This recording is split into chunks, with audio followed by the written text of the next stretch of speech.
what you're given, that's how we live it. Don't be mad at the system, it's simply how we've existed. I hear a lot of people talking like they politicians and choose to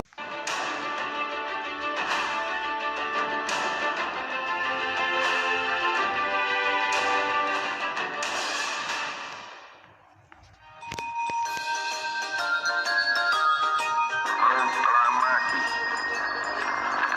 kami bangsa Indonesia dengan ini menyatakan kemerdekaan Indonesia.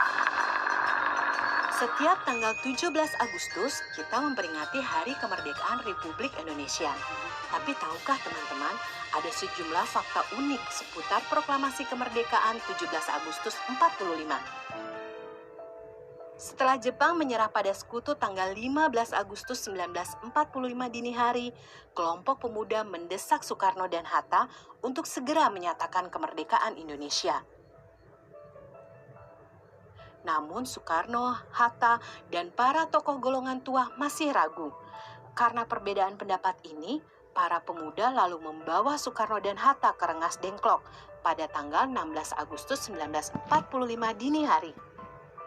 Ahmad Subarjo meyakinkan kelompok pemuda bahwa proklamasi akan segera diselenggarakan selambat-lambatnya tanggal 17 Agustus pukul 12 siang.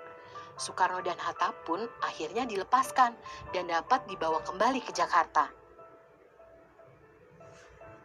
Mereka tiba di Jakarta hampir tengah malam. Soekarno dan Hatta pun segera mengumpulkan anggota panitia persiapan kemerdekaan Indonesia untuk menyusun naskah proklamasi. Di rumah Laksamana Maeda, seorang perwira Jepang yang bersimpati pada perjuangan Indonesia.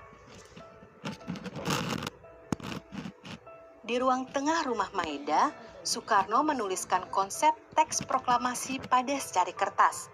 Sedangkan Hatta dan Subarjo menyumbangkan pikiran secara lisan.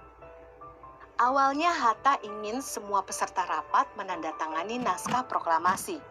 Namun Soekarni dari kelompok pemuda mengusulkan cukup Soekarno dan Hatta yang menandatanganinya.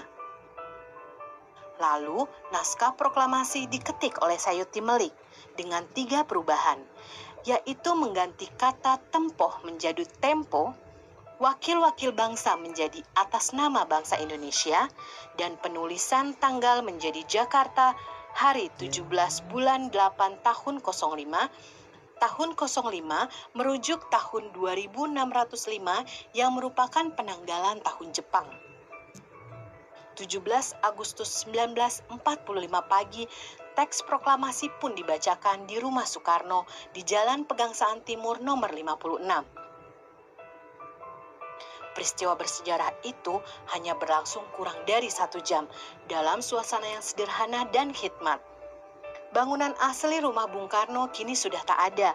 Sejak tahun 1960, rumah tersebut diratakan dengan tanah dan kemudian dibangun Tugu Proklamasi. Tugu itu sering disebut Tugu Petir karena di puncaknya terdapat lambang seperti petir.